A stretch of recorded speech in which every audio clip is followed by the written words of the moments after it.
Ya está. Le voy a girar un poquito. Bueno, listo. Hola a todos, bienvenidos al seminario del Instituto de Geociencias. El día de hoy el ponente es el doctor Alexander Correa Metrio y voy a empezar por leer la semblanza del doctor. Alex Correa Metrio es ingeniero forestal y maestro en geomorfología y suelos por la Universidad Nacional de Colombia. Obtuvo el doctorado en Ciencias Biológicas en el Florida Institute of Technology en Estados Unidos. Actualmente se desempeña como investigador titular C en el Instituto de Geociencias de la UNAM. Es miembro del Sistema Nacional de Investigadores Nivel 2. Su línea de investigación se centra en comprender la evolución de los ecosistemas forestales de América tropical en el marco de la variabilidad ambiental del Cuaternario.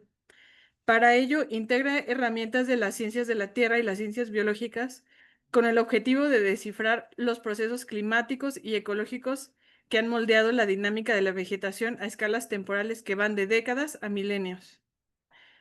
El doctor Correa ha desarrollado proyectos en ecosistemas de manglar, bosques tropicales, húmedos y secos de tierras bajas, así como en bosques de montaña. Su trabajo de campo y laboratorio se ha extendido a diferentes regiones de México, Guatemala, Panamá y Colombia. La base de sus investigaciones son registros fósiles contenidos en secuencias sedimentarias lacustres, las cuales complementa con el análisis de la configuración espacial del paisaje tropical moderno. Con esta perspectiva interdisciplinaria, su investigación busca reconstruir la historia ambiental de los trópicos y aportar elementos para entender cómo los ecosistemas forestales responden y se adaptan a los cambios ambientales actuales y futuros. Y bueno, la charla que nos presenta hoy se titula Cuando llueve menos, pero rinde más, redefiniendo el paradigma de la precipitación en el Holoceno en la península de Yucatán. Y bueno, sin más, les dejo con el doctor Correa. Muchas gracias, Esmeralda, por la introducción y gracias a todos por atender este seminario. Como les decía Esmeralda, soy investigador acá en el Instituto de Geociencias y quería aprovechar esta primera diapositiva para comentarles sobre el Laboratorio Nacional de Biología del Cambio Climático, al cual nos hemos adscrito como institución participante a través, pues, básicamente de mi laboratorio. Los invito a que conozcan el asunto, se pueden acercar para que platiquemos al respecto. De hecho, hace poco tuvimos a Ángela, quien también hace parte del laboratorio, presentando algunos otros temas. Bueno, mi plática entonces de hoy quería hablarles un poco sobre el clima de la península de Yucatán durante el Holoceno y aquí en la primera diapositiva decidí hacerlo de redefiniendo el paradigma en letras un poco más chicas porque es algo pretencioso, ¿verdad? Entonces, más que la redefinición del paradigma, creo que lo que quiero es invitar a que pensemos en grandes paradigmas científicos y de qué manera, digamos, evoluciona la ciencia, desde cómo pensamos esas cosas, desde el qué hacer de cada uno de nosotros. Yo particularmente me dedico al estudio de la diversidad y entonces ahora preguntas de qué haces con los científicos de la Tierra si estudias la diversidad. La cosa es que la biodiversidad en general tiene una dimensión temporal que debe ser tenida en cuenta y debe ser acotada en sus alcances en términos de lo que vemos el día de hoy. Entonces, en el paisaje en general, podemos decir que vemos diversidad beta en términos de diferentes tipos de ecosistemas que se extienden a lo largo, en este caso, de las áreas continentales. Dependiendo del clima regional y del pool regional de especies, tenemos, digamos, unos ecosistemas en particular que van desde desiertos, en el caso de América tropical, en la parte central de México, hasta las selvas húmedas tropicales de la Amazonía. Entonces, esto tiene, de hecho, como les digo, una dimensión temporal y en el sentido más profundo de esa dimensión temporal, podríamos pensar que la diversidad que nosotros vemos hoy en México se compone básicamente de dos pools de especies que evolucionaron en dos ambientes distintos, en dos áreas geológicamente separadas, como eran la parte esta de Gondwana y por otro lado la parte laurásica. Finalmente, Sudamérica y Norteamérica se comunican a través de Centroamérica y todas esas especies que evolucionaron en ambientes diferentes empezaron a interactuar y a configurar lo que tenemos hoy como paisaje, configurando esta zona que está acá en Cian, que es la zona mexicana de transición biogeográfica. Es interesante entonces pensar de qué manera en diferentes escalas todas esas biotas han interactuado y han configurado el paisaje moderno y en ese sentido entonces he desarrollado estudios en diferentes lugares con diferentes alcances temporales, intentando mirar dentro de cada una de las escalas, desde los millones de años hasta las décadas, cómo ha evolucionado esa diversidad mediada por procesos geológicos, por procesos climáticos e incluso por procesos de pequeña escala, tales como la ocupación humana. La manera en la que abordo entonces el registro es para los geólogos muy clara, y es simplemente que en el fondo de los lagos se depositan sedimentos en los cuales queda evidencia de todos los procesos que ocurren a nivel del paisaje. Nosotros vamos a los lagos de interés en las regiones que nos interesa estudiar y desde una plataforma flotante recuperamos núcleos de sedimentos, los cuales posteriormente evaluamos en términos de la evidencia que contienen, y de esta manera entonces podemos reconstruir las condiciones del pasado y los patrones, las dinámicas de la vegetación en el pasado y de los diferentes ecosistemas. A esas secuencias sedimentarias que recuperamos entonces, si son cuaternarias, a través de técnicas de radiocarbono, podemos establecer entonces modelos de profundidad que nos permiten, a través de fechamientos anclados a profundidades específicas, establecer una edad para cada una de los diferentes capas que se depositan en la secuencia sedimentaria, y entonces de esta manera tenemos una secuencia temporal que nos permite pues evaluar la evolución de los ecosistemas. Hoy particularmente entonces vamos a hablar de dos registros que vienen de la península de Yucatán, y más de hecho enfocado un poco más en el clima que en la diversidad. Y esto es porque necesariamente la diversidad está atravesada por el clima, porque el clima configura las condiciones que a nivel de regional nos permiten tener un sistema u otro. En la península de Yucatán, entonces, los dos registros que les voy a presentar, uno es del lago Yalajao, que está en el norte de la península, el área más seca, y el otro es el lago Cotalito, que está en la sierra de Chiapas. Tendríamos primero entonces que pensar un poco en la configuración moderna del clima de la península. En términos de la temperatura media anual, pues vemos una relación completamente clara y transparente entre la topografía y la temperatura, con elevaciones más altas presentando temperaturas más bajas. El asunto en términos de la precipitación anual es un poquito más complicado y tenemos de hecho una modulación muy importante por parte del relieve, pero por el otro lado también tenemos en tierras bajas sistemas tan húmedos como las tierras bajas guatemaltecas y tan secos como el norte de la península, donde hay localidades que reciben de hecho menos de 500 milímetros de precipitación anual. El asunto con la precipitación, de hecho, es un poco más complejo en el sentido que, en términos de la diversidad y de la vida, la cantidad de precipitación que recibimos en realidad es secundaria, más bien a cómo esa precipitación se distribuye a lo largo del año. Entonces acá podemos ver en este panel, ahí me falló la escala de colores, la precipitación de invierno. Podemos ver que en las montañas hay lugares que reciben hasta 600 milímetros durante invierno, mientras que la mayor parte de la precipitación se deposita durante el verano boreal, y vemos como las estribaciones de las montañas y demás pues reciben la mayor parte de su precipitación durante esta época del año. Y ahí tendríamos que distinguir básicamente tres tipos de precipitación. Una es la que compone principalmente la precipitación del verano, que es precipitación convectiva y obedece a básicamente calentamiento de la superficie, evaporación de agua, zonas de baja presión que resultan en alta precipitación. Por otro lado, las montañas ejercen un papel modulador en la medida que el ascenso orográfico de las nubes permite también precipitación, entonces por eso usualmente en los flancos tenemos más precipitación que en lugares más planos. Y en tercera instancia tenemos la precipitación frontal, que corresponde a los frentes fríos, y esta básicamente es la que aporta la mayor parte de esta precipitación de invierno, donde tenemos alguna cantidad de humedad en el ambiente, y cuando vienen los frentes fríos, lo que hacen es que chocan con ese aire cargado de humedad y producen entonces estas lluvias que nos traen los frentes fríos. Entonces acá creo que el mensaje de esta diapositiva básicamente es que durante el verano domina la precipitación convectiva, mientras que durante el invierno domina la precipitación asociada a los frentes fríos. Ahora, hay un rasgo, digamos, meteorológico del clima en general en el planeta, que sería la zona de convergencia intertropical. Y se trata esta de un cinturón de baja presión donde ocurre una gran cantidad de evaporación y está claramente asociada con la inclinación de la órbita terrestre. Y entonces durante el verano en nuestro hemisferio norte, la Tierra le está dando la cara al Sol y el hemisferio norte está muy expuesto por la inclinación de la Tierra. Y este rasgo, acá me perdonan la caricatura, que es esta zona de alta actividad convectiva, se desplaza un poco hacia el hemisferio norte y produce la mayor parte de la precipitación en Centroamérica, en el sur de México y en el norte de Sudamérica.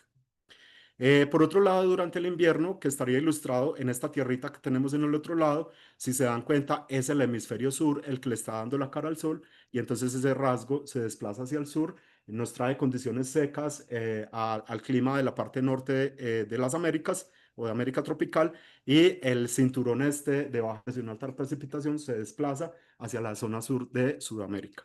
Que por cierto, una creencia, digamos, intuitiva de que Sudamérica está toda en el hemisferio sur y no es cierto. De hecho, una tercera parte de Sudamérica se localiza en el hemisferio norte. Aquí hay un asunto y es que entonces basados en cómo funciona la insolación a nivel del año, podríamos predecir la precipitación. Pero resulta que hay una cosa a la que le conocemos como el ciclo precesional y es que la Tierra se mueve como un trompo. Y entonces no todo el tiempo la inclinación está apuntando la Tierra hacia el mismo lado. En algunos momentos, la Tierra, dentro de ese ciclo precesivo, el hemisferio norte le está dando mejor la cara al Sol y durante otros momentos, el hemisferio sur le está dando mejor la cara al Sol. A través del Holoceno, que son los últimos 10.000 años, lo que ha pasado, en lo que ha resultado este proceso, este ciclo precesional, es que en este caso tenemos edad en sentido de la profundidad, con el presente en la parte de arriba y 10.000 años en la parte de abajo. La línea roja representa la insolación de verano, que en el caso del Holoceno ha ido disminuyendo progresivamente, mientras que la insolación de invierno ha ido aumentando. Entonces tenemos ahí básicamente un balance total de insolación solar igual a través del Holoceno, pero distribuido de manera diferente. Entonces, hacia el presente tenemos veranos un poco más fríos e inviernos un poco más cálidos o con más energía. Existe un trabajo que básicamente es paradigmático en esta cuenca que se llama la Cuenca de Cariaco y está localizada al frente de las costas de Venezuela. Esto es un registro sedimentario marino y a partir de este registro sedimentario marino entonces se estableció un paradigma que ya se estaba trabajando, pero con esto se completamente consolidó, que es el hecho de que a medida que ha ido avanzando el Holoceno y la precipitación de verano ha ido disminuyendo, el hemisferio norte se ha ido volviendo cada vez más seco. La evidencia que ellos usan para esto, acá nuevamente tenemos el tiempo en el eje de las Y, tenemos el presente arriba y el pasado abajo, son las concentraciones de titanio en ese núcleo. Alegan los autores que lo que tengo ahí representado en azul es la cuenca del Orinoco, que cubre básicamente los llanos orientales de Colombia y los llanos occidentales de Venezuela.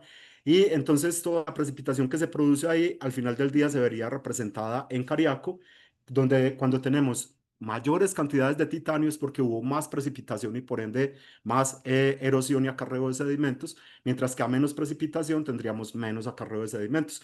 Y como se pueden dar cuenta, a lo largo del Holoceno, las concentraciones de titanio ahí han ido disminuyendo, implicando que el hemisferio norte ha sido progresivamente más seco. Esto se alinea perfectamente, de hecho, con la curva de la pérdida de insolación de verano. Entonces, este es básicamente el paradigma. A través del Holoceno, la precipitación de verano ha sido cada vez menor en el hemisferio norte y se ha entendido de otra manera, es que las condiciones cada vez han sido más secas, que es precisamente la parte que me gustaría plantear respecto a la cual me gustaría plantear una reflexión. A partir de este 2001 de Haug y compañía, entonces ha habido toda una explosión de estudios sobre la zona de convergencia intertropical y está básicamente asociada a todo. Y cualquier artículo que uno manda a las revistas se lo regresan con la pregunta: ¿y dónde está el efecto de la zona de convergencia intertropical? Básicamente es como que este proceso de desecamiento todos lo tenemos que ver y en diferentes escalas, ¿no? Acá vemos un artículo donde se habla de la zona de convergencia durante el Ordoviciano. Luego sobre la oblicuidad y la zona de convergencia durante los últimos 282.000 años, cosas que tienen algún sentido, ¿verdad? En asuntos de escalas orbitales. Pero venimos, por ejemplo, acá a estudios donde la zona de convergencia intertropical se le atribuyen patrones de variabilidad de décadas o incluso de menos que décadas, lo que ya de hecho podría ser un poco cuestionable dada la escala a la cual opera este rasgo. De hecho, en algún momento leí un artículo donde unos autores tenían dos registros separados por 40 kilómetros de distancia y en uno se les secaba y en el otro se humedecía y ellos lo atribuían al desplazamiento de la zona de convergencia intertropical, lo que no tiene ningún sentido hablando de la escala, ¿no? Regresando entonces a la península de Yucatán, en la literatura se reportan algunas inconsistencias con este paradigma y esas inconsistencias incluso predatan el artículo seminal de 2001. El trabajo de mi colega Jason Curtis de el 98, que creo que de hecho fue su tesis doctoral o su trabajo postdoctoral, es un trabajo donde se analizan isótopos de oxígeno en conchas de gasterópodos. Se supone que a medida que el proceso evaporativo sucede, el agua se enriquece en oxígeno 18 porque el oxígeno 16 se evapora de manera preferencial. Entonces, cuando tenemos condiciones muy secas, hay alta evaporación y las conchas de los gasterópodos, al igual que los sedimentos que se precipitan de manera autigénica, se enriquecen en oxígeno 18. De manera contraria, cuando hay mucha precipitación, la precipitación preferencialmente nos trae oxígeno 16. Entonces, cuando hay mucha precipitación, el oxígeno 18 se empobrece y se enriquece el 16. Aquí vemos el registro entonces de Petenitsa. Vemos que están los últimos 10.000 años, desde el 10.000 en el fondo hasta el presente, y vemos como la señal isotópica se va volviendo cada vez más ligera. Es una señal que indica un enriquecimiento de oxígeno 18 en el fondo, pero un empobrecimiento progresivo hasta el presente, lo que claramente contradice este paradigma del desplazamiento hacia el sur de la zona de convergencia. Porque si ese desplazamiento explicara toda la hidrología regional, lo que deberíamos tener en este lugar son condiciones cada vez más secas. Un estudio que publicamos hace poco con los colegas de la Universidad de Missouri, acá en el lago Izabal, que es la parte más húmeda, como veíamos al principio. En este caso estamos estudiando titanio, opera de la misma manera que en Cariaco, donde mayores concentraciones de titanio corresponden a mayores correntía.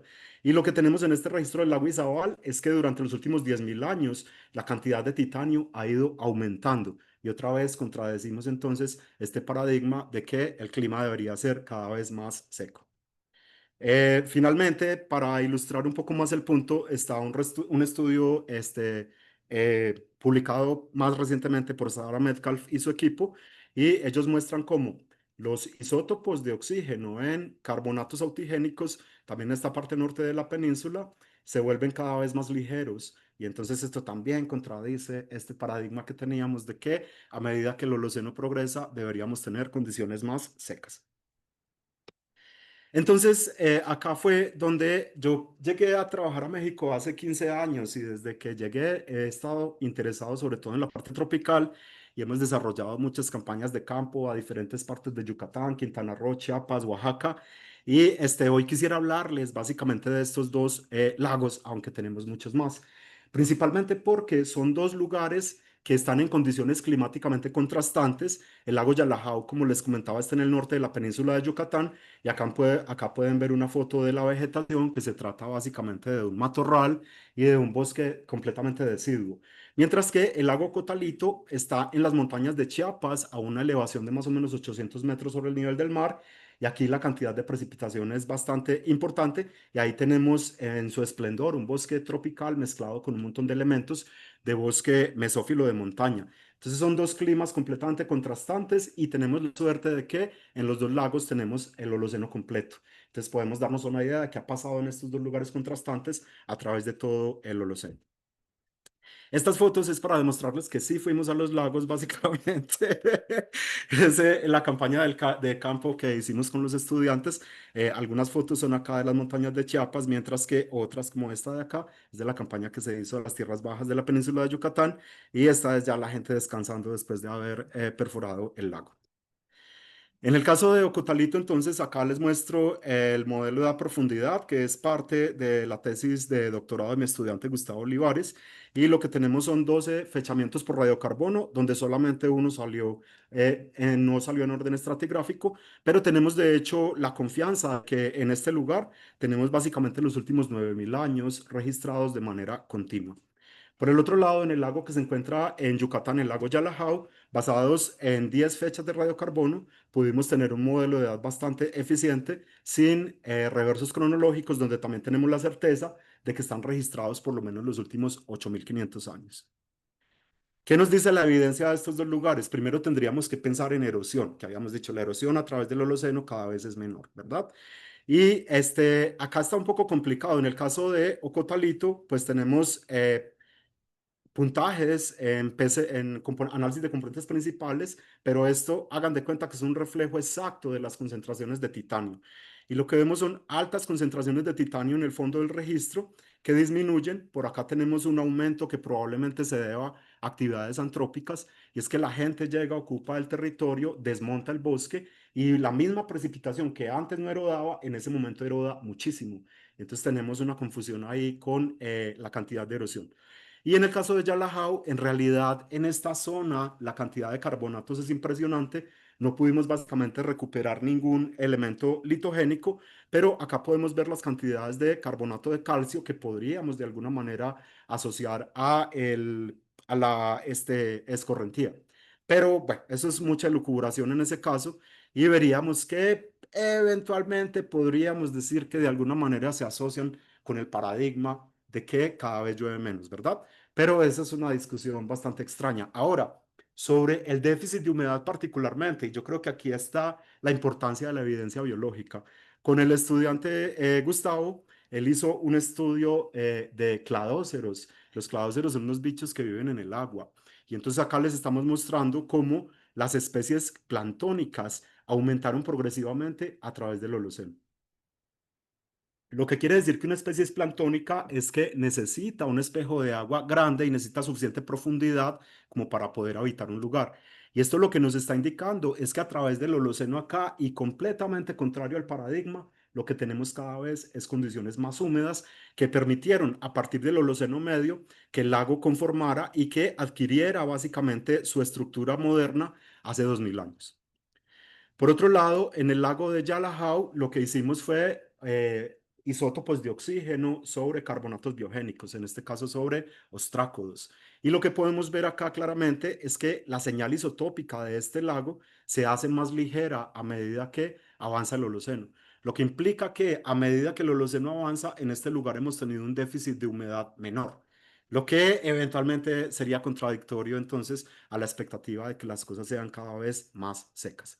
Acá solamente para reafirmar mi punto, les muestro nuevamente los registros contradictorios que les mostraba al principio, y vemos cómo las tendencias que hay entre esos registros contradictorios y la evidencia que se ha producido en mi laboratorio son consistentes. Me faltó mencionar que este trabajo de esta curva particularmente es parte de la tesis doctoral de mi estudiante Alejandra Rodríguez, quien se graduó ya hace 2 o 3 años. Lo interesante en este caso es que al principio de la plática les contaba cómo la precipitación, la insolación de invierno ha ido aumentando a través del Holoceno, y cómo ese aumento progresivo en la insolación del invierno, de hecho, tiene muy buen calce con todos estos registros que contradicen el paradigma de que el trópico norte cada vez es más seco. Esto se lo atribuimos básicamente a que si tenemos una mayor cantidad de insolación en un lugar específico, va a haber más evaporación. Y a la hora que entre un frente frío, entonces la precipitación frontal se va a hacer muchísimo más abundante. Entonces, lo que postulamos como hipótesis y que no hemos resuelto hasta el momento, que estamos en proceso de resolver, es básicamente que es cierto que la precipitación de verano ha ido disminuyendo, pero también debería ser cierto que la precipitación frontal asociada a los nortes también ha ido aumentando. Y entonces esto lo que causa al final del año es menor déficit de humedad. ¿Cuánta agua nos sobra? ¿Cuánta agua nos queda para los procesos ecofisiológicos? Creemos que ese déficit es menor a medida que el Holoceno progresa. Acá tengo una representación entonces del hemisferio norte, y en este panel de la izquierda estoy mostrando cómo ha cambiado la precipitación, perdón, la insolación de verano con respecto al inicio del Holoceno. Los colores más azules son el presente, y entonces acá podemos ver que la insolación de verano ha ido efectivamente disminuyendo, y de una manera más o menos uniforme a lo largo de todo el gradiente latitudinal. Esa insolación ha disminuido más o menos 80 watts por metro cuadrado. Le estaba preguntando a ChatGPT para cuánto alcanzan 80 watts por metro cuadrado, y dice que son más o menos 100.000 ciudades de México lo que se podría alimentar con esta cantidad de energía. Pero noten cómo la insolación de invierno, por otra parte, ha ido aumentando. Y en este caso, el aumento en la insolación de invierno es supremamente interesante porque no es homogéneo. Vemos cómo a medida que bajamos en latitud, la cantidad de insolación que se percibe es muchísimo más alta durante el invierno que en la parte del norte. Y entonces esto nos lleva a una reflexión con respecto al clima. Acá les estoy mostrando un climograma de las montañas de Chiapas. Lo que tenemos en las barras grises es la precipitación y en las barras achuradas, que no se ven muy bien, es la evaporación. Y entonces vemos que hay básicamente desde diciembre hasta abril un déficit de humedad, donde necesitamos más agua de la que está lloviendo. Mientras que entre junio y diciembre tenemos más precipitación que la que se necesita. Entonces, tenemos un exceso de humedad y ese exceso de humedad precisamente es el que sirve para llenar los lagos, ¿no? Tendríamos entonces, bajo este escenario que estamos planteando acá, si la insolación disminuye, tenemos menor energía para la actividad convectiva y como lo dicen en Cariaco, entonces tendríamos menos precipitación. Y eso afecta básicamente a estos meses durante los cuales ocurre la precipitación de verano. Entonces, en este caso son meses que tienen exceso de humedad. Si les quitamos un poco, pues en realidad no es que importe tanto. Por otro lado, estos meses del invierno, donde tenemos déficit, sí son súper importantes. Cualquier cantidad de precipitación que pongamos de más o de menos durante el invierno es muy importante porque esos son precisamente los meses del déficit, ¿verdad? Y entonces acá tenemos dos posibilidades con respecto, y esto es completamente hipotético. Quién sabe si vamos a tener una manera de probarlo, pero habrían dos posibilidades. Una es que a medida que el Holoceno avanza, tenemos más insolación, entonces hay más humedad atmosférica para que los frentes fríos precipiten. Y por otro lado, tenemos un gradiente más pronunciado de energía entre las latitudes extratropicales y las latitudes tropicales. Y este gradiente más importante probablemente resultó en una mayor frecuencia de frentes fríos. Entonces tendríamos dos cosas. Una, mayor cantidad de frentes fríos y dos, mayor cantidad de precipitación producida durante esos frentes fríos. Y eso atacaría básicamente estos meses de déficit, donde entonces lo que hipotetizamos es que a medida que progresa el Holoceno, el déficit es menos peor. Ahora, ¿qué dicen los modelos? Acá esto es básicamente trabajo de mi postdoc Esmeralda y es básicamente la comparación de estos hallazgos con lo que dicen los modelos. En este caso, estamos mostrando, esto, les voy a mostrar resultados de un modelo del sistema terrestre y esos modelos lo que son básicamente es representaciones de todo el globo en compartimentos donde existen interacciones entre los compartimentos y además procesos que se producen adentro de cada uno de los compartimentos. Entonces, esos modelos incorporan, por ejemplo, la extensión del hielo, las corrientes oceánicas, la superficie terrestre, de qué manera interactúa la vegetación con la atmósfera, etcétera, etcétera. Estos modelos están parametrizados a partir, por supuesto, de experimentación y de parametrización de carácter físico, pero también experimental. Y además se comparan con la evidencia sedimentaria para mirar si los modelos si están reproduciendo los patrones que estamos viendo en la evidencia empírica. En este caso, entonces, de este modelo en particular, otra vez en amarillo está el pasado y en más azul está el presente. Acá estoy mostrando cómo ha cambiado la precipitación de la época de lluvias y vemos cómo el cuadrito acá gris nos está mostrando nuestra área de estudio. En efecto, aparentemente para el caso de la península de Yucatán y todo este, digamos, cinturón latitudinal, la precipitación ha ido disminuyendo durante el verano. Ahora, en términos de la temporada de secas, el modelo dice también que la precipitación ha disminuido, pero si se dan cuenta, la disminución es muchísimo menor que en el caso de la precipitación de verano. Y pues también sería una obviedad, ¿verdad? Porque de todas maneras, en el verano llueve más y hay más de dónde disminuir, mientras que en el invierno llueve menos. Entonces ahí tenemos un resultado nuestro que no es, digamos, coherente con los resultados que nos está presentando este modelo en particular. Las buenas noticias sobre este modelo es que cuando uno mira la estacionalidad que el modelo predice, vemos cómo la estacionalidad en el pasado es mayor y a medida que va progresando el Holoceno, esa estacionalidad se va volviendo menor. Es decir, la diferencia que hay entre el verano y el invierno, entre la época de secas y la época de lluvia, cada vez es menor. Y dice de hecho este modelo que esa diferencia en la banda latitudinal de la península de Yucatán, esa diferencia ha disminuido por 500 milímetros. Uno podría pensar que tiene mucha precipitación en el verano y alguna precipitación en el invierno. Lo que nos está hablando la estacionalidad es la diferencia entre esas dos cosas. Y si notan, si dejo la de invierno fija y bajo la de verano, la estacionalidad va a disminuir. Ese es el resultado de este modelo. Pero esta cantidad de disminución en la estacionalidad, en realidad, atribuirla puramente al cambio del verano no es algo muy práctico o razonable. Y pues, finalmente me gustaría hablar acá sobre cómo hacemos nosotros a partir de la evidencia empírica para poderle poner números a este tipo de cosas. Y es que de la tesis de Juan Diego Chacón, quien se graduó hace como 1 año y medio de maestría, produjimos el registro de polen de una de las localidades que es Yalajao. En este caso particular, me centro en un taxón en particular que es Bursera y podemos ver cómo a través del Holoceno la cantidad de bursera que hay en este lugar ha ido disminuyendo. Pasamos de abundancias de bursera en el espectro de polen que llegan al 45% a menos del 20%. Parte de esto podría explicarse por ocupación humana, que es uno de los problemas mayores que tenemos en términos de la interpretación del registro biológico en términos del clima, y es que la gente modifica la vegetación. Muchas veces eso confunde la interpretación climática. Sin embargo, se ha reportado que la mayor ocupación humana aquí empezó más o menos entre 3.000 y 4.000 años antes del presente, y como ven, el declive de Bursera empezó muchísimo antes. Parece un proceso que es progresivo a través del Holoceno. Para los que ven por ahí los arbolitos y demás, Bursera es esta especie, de hecho acá en el campus tenemos un género de Bursera superabundante. Y entonces este registro es particularmente de este lugar.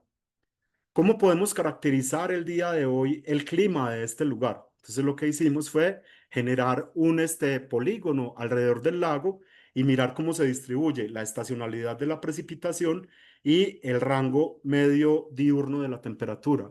Así se caracteriza la zona en la que se encuentra este lago.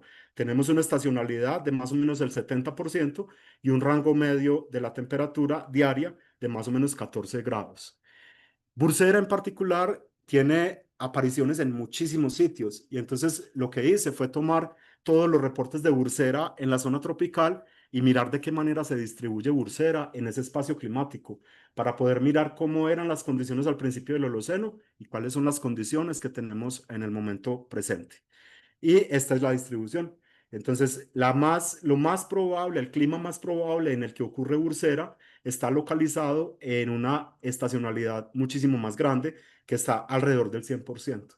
Y entonces lo que esto implica es un cambio que ha ocurrido desde el Holoceno temprano hacia el presente y un cambio de más o menos 30% en la estacionalidad. Entonces, de esta manera es que podríamos eventualmente poder usar estos insumos de la experiencia práctica y empírica dentro de la alimentación de los modelos. Luego pensé en que necesitaba hacer una diapositiva de conclusiones, pero en realidad no tengo nada que concluir. Simplemente es que tenemos que pensar estos paradigmas no como la verdad absolutamente revelada, sino como un componente de todo el sistema. Entonces, es cierto, la evidencia que hemos recabado dice que efectivamente la precipitación de verano ha ido disminuyendo. Pero esa misma evidencia también nos implica que la precipitación de invierno ha ido aumentando. Y lo que indica es que no podemos ser tan ciegos de estar mirando solamente a una parte de la fotografía y decir la precipitación de verano es todo. No, no es todo. Especialmente para el mundo biológico, no lo es todo. Y esto entonces nos permite una visión muchísimo más comprensiva y amplia de los procesos que han sucedido en América tropical a través del Holoceno y que resultan en los patrones de biodiversidad que podemos ver hoy. Y pues eso sería todo. Yo agradezco millones. Este trabajo lo vengo desarrollando desde hace 15 años y por este laboratorio han pasado un montón de estudiantes y a todos les agradezco infinitamente la inspiración y a veces los problemas y todo el rollo. Pero es un trabajo de equipo, es un trabajo de muy largo aliento. Pongo en financiamiento a Papit y de la DEGAPA porque creo que está completamente subestimado. Todo este trabajo se ha hecho básicamente gracias a ellos, que es un programa súper importante de la universidad y es el que permite básicamente que las cosas aquí sigan rodando. Por el otro lado, he tenido pues financiación por parte de fuentes externas como el National Science Foundation y National Geographic Society. Y de manera institucional, por supuesto, a nuestro instituto, a los posgrados de los que han sido parte de mis estudiantes y colaboradores muy importantes de la Universidad del Norte, de la Universidad de Florida y del Smithsonian Tropical Research Institute. Y les agradezco mucho la atención.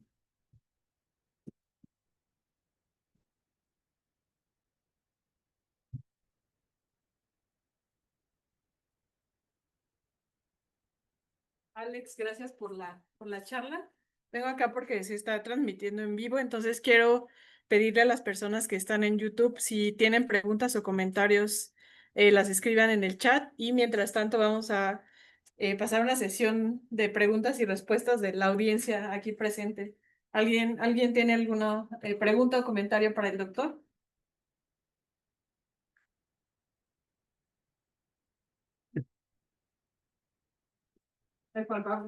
Alex, ¿y la temperatura del océano?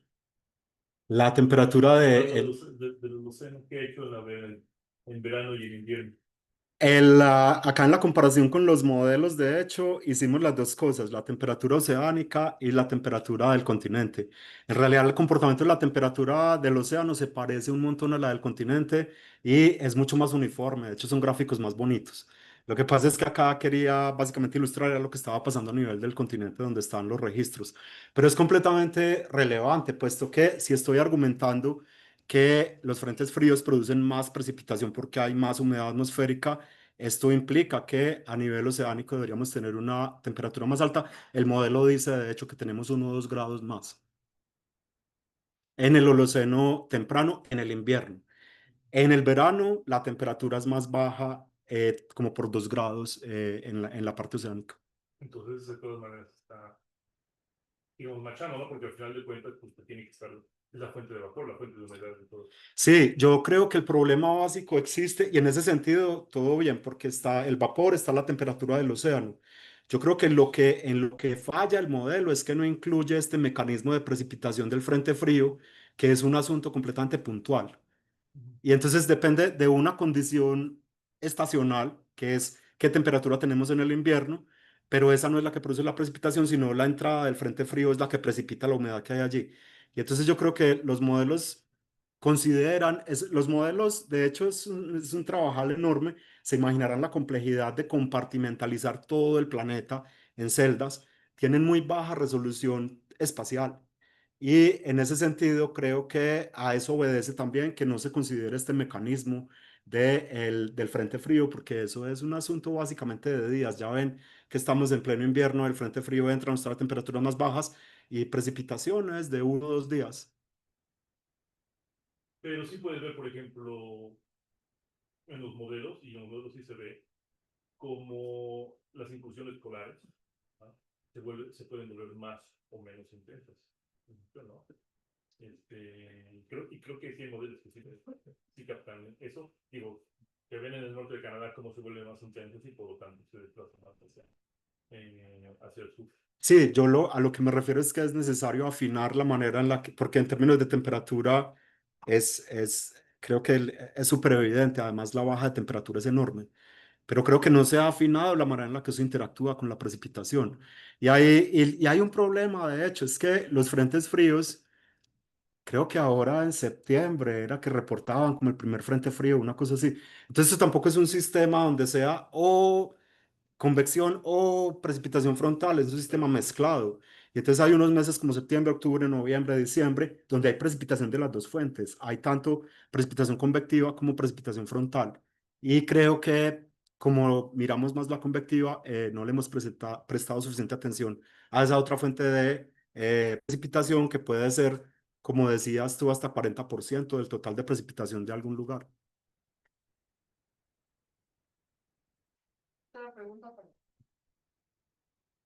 ¿Por qué han aumentado en el Holoceno los frentes fríos?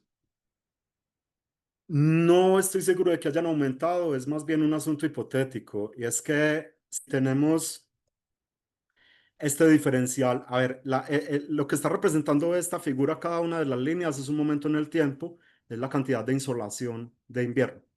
Y entonces vemos cómo la cantidad de insolación de invierno a nivel de todo el hemisferio ha aumentado, pero el aumento en latitudes más altas es mucho menor que el aumento en latitudes bajas.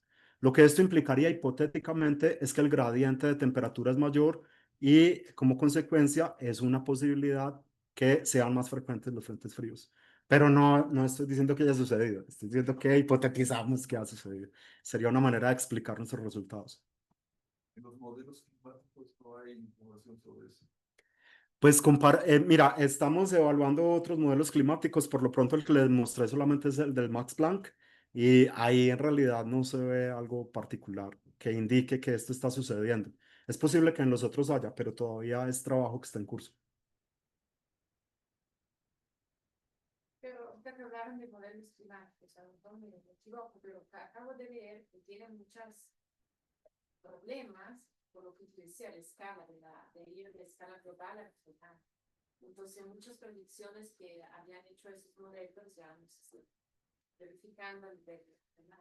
Lo que pasa es que si hay un asunto de escala muy importante y es que hay procesos interescalares y esto es muy difícil de parametrizar en esos modelos. Los modelos han avanzado un montón a lo que teníamos en los noventas cuando yo estaba en la licenciatura, que empezaron a sacar los primeros modelos y era súper guau, pero unas generalizaciones groserísimas.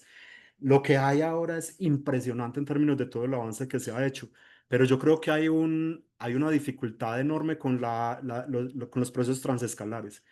Hay, por ejemplo, para un escenario que funciona perfecto en términos de los que muchas personas plantean sus comparaciones con los modelos, es el último glacial máximo, porque son condiciones muy contrastantes con las del presente y entonces ahí como que casi nunca hay pierde en que la evidencia respalda lo que dicen los modelos. Pero cuando estaba en el postdoc trabajábamos en un registro en Panamá y Panamá es una franja de tierra súper pequeña y los modelos no lo entendían. No entendían que una franja de tierra puede ser tan pequeña y que ahí se producen procesos de interacción entre los dos océanos y todo el rollo, ¿no? Entonces sí, hay un problema ahí de escala. Bueno, primero, sí, tú, por favor. ¿Y los huracanes cómo pueden influir o cómo influyen o están influyendo en los modelos? Mira, los huracanes básicamente aportan un montón a la precipitación entre agosto y octubre. De hecho, es muy bonito porque en todos los climogramas que uno ve de la península hay un pico de precipitación en septiembre y es el efecto de los huracanes. Y es parte también de lo que hemos considerado, que es posible que se haya intensificado la actividad de huracanes en la época de huracanes, entonces tenemos más precipitación y eso nos lleva a eso a un balance más positivo, porque durante la época en la que entra el agua, pues hay más, entonces podría ser parte de un reservorio o algo así. Sin embargo, eso tiene complicaciones con respecto a la temperatura del océano. Y es que, como le decía Juan Pablo ahorita, la temperatura oceánica del verano, que es cuando ocurre la época de huracanes, como entre verano y otoño, ha ido disminuyendo. Y esto, digamos que va en contrasentido con mayor actividad ciclónica. Y respecto a los modelos de huracanes, la verdad no te sabría decir. ¿No? Nada más rápido en ese sentido. Del trabajo con Alexis, tú aquí lo que demostró con los corales es que ha disminuido. Entonces, en los últimos, al menos los últimos 6.000 años, la cantidad de huracanes en el Caribe. Bueno, mi duda es más que nada que están atrás podríamos aplicar este tipo de estudios, por ejemplo, porque vi que en uno de los artículos que habían más se había hablado del autovísimo, por ejemplo, ¿no? Entonces me imagino que pues, obviamente fuera de la parte de la datación por carbono, que es muy reciente, podría extrapolarse esto, por ejemplo, a sedimentos que sepamos, o bueno, que interpretemos que estaban asociados a lagos, digamos ya de 4 o 6 millones de años. Podríamos hacer el muestreo para, por ejemplo, plancton, polen, entonces, fuera del plancton si es marino, polen si es terrestre. ¿Qué otras cosas podríamos revisar o qué tan significativo podría ser como estas ventanas de tiempo? A medida que nos vamos más al pasado, a ver, la evidencia existe. Siempre están las rocas sedimentarias y los depósitos y demás, ¿no? Pero la interpretación de esa evidencia se hace mucho más difícil a medida que nos vamos más al pasado. Específicamente yo nunca he trabajado antes del Cenozoico porque la extinción de los 65 millones de años básicamente replanteó el funcionamiento del sistema biológico. Entonces, una premisa de todo este trabajo es que como funcionan las cosas hoy, funcionaban antes. Y esa premisa para antes de 65 millones de años es súper difícil de cumplir. Entonces, por esas Honduras, sé que hay muchas cosas, pero yo nunca me he metido. Luego, de 65 millones de años hacia el presente, hemos desarrollado trabajo, de hecho, sobre todo con el grupo de trabajo del Smithsonian, y a través del estudio de polen y esporas, por ejemplo, produjimos una estimación de las tasas de levantamiento de los Andes durante el Mioceno.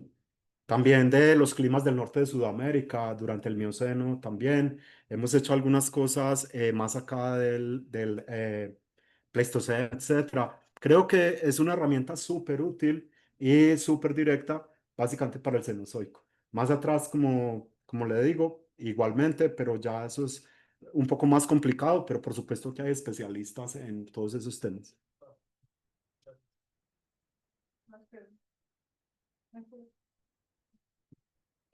¿Cómo interpretan estas fluctuaciones en el polen de las pulseras? Porque hay puntos en donde pareciera que disminuye mucho. Podríamos pensar que ahí las pulseras están enfrentando fuentes de proteína. Hay un asunto que es de resolución. Y entonces la señal palinológica, yo quería hablar solo cosas buenas y me vas a hacer hablar de cosas malas. La señal balinológica es muy ruidosa, es súper ruidosa. Y entonces, para poder saber si estamos enfrentando cuellos de botella o declives poblacionales y demás, necesitaríamos un estudio de mejor resolución. En realidad, este registro en particular es de una resolución extremadamente baja. Tenemos más o menos una muestra cada 500 años. Y entonces ahí estaría de interpretar qué pasó entre un punto y el siguiente. O sea, aquí básicamente los picos son la realidad. Las líneas que unen a los picos son imaginación, son supuestos. Entonces, para poder saber qué estaba sucediendo exactamente, tendríamos que tener un muestreo a una resolución que sea comparable a la resolución del proceso que tú estás intentando evaluar. Entonces, si pensáramos en cuellos poblacionales y demás, yo creo que la resolución mínima que necesitaríamos sería como 50 años. Necesitamos contar 10 veces la cantidad de muestras que tenemos.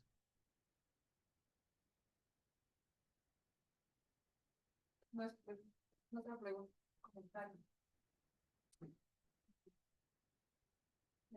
Bueno, hay un par de preguntas en YouTube. Les voy a pasarle aquí. La primera es de Iris de Paloma, que pregunta, ¿cómo se vería inmerso el efecto de la variación climática actual en este efecto del movimiento de la línea intertropical, haciendo referencia al calentamiento global? La zona de convergencia intertropical básicamente es el resultado de en qué lugar se localiza la mayor parte o el pico de insolación, digamos. Entonces, esta zona básicamente es un asunto energético y lo que sigue es la manera en la que la insolación, digamos, llega a la Tierra de manera perpendicular. Y este es un asunto de gradiente y hay estudios que sugieren un debilitamiento dado que con el calentamiento perdemos un poco de gradiente. O sea, ya que se debilite el gradiente energético latitudinal, se puede también debilitar la zona de convergencia. De hecho, hay estudios que dicen que se está ampliando, que ya no es un asunto localizado, sino que se está volviendo más gorda. Eh, pero sí, definitivamente tiene que haber efectos en la medida en la que cambian los gradientes de temperatura.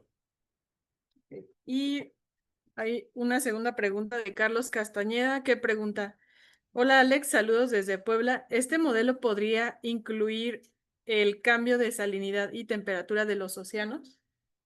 Esa es una pregunta para ti.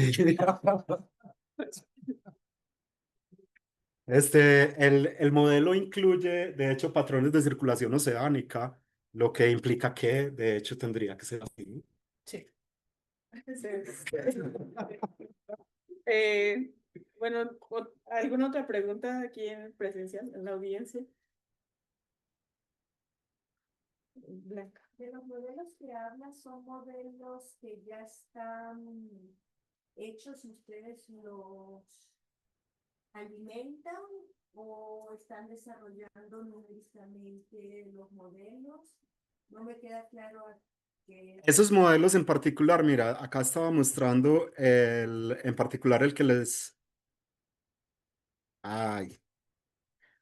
El que les estaba mostrando las comparaciones es el de Max Planck. Entonces hay grupos de trabajo que se dedican a esa modelación y es toda una infraestructura dedicada al modelo, en cómo reproducimos la Tierra.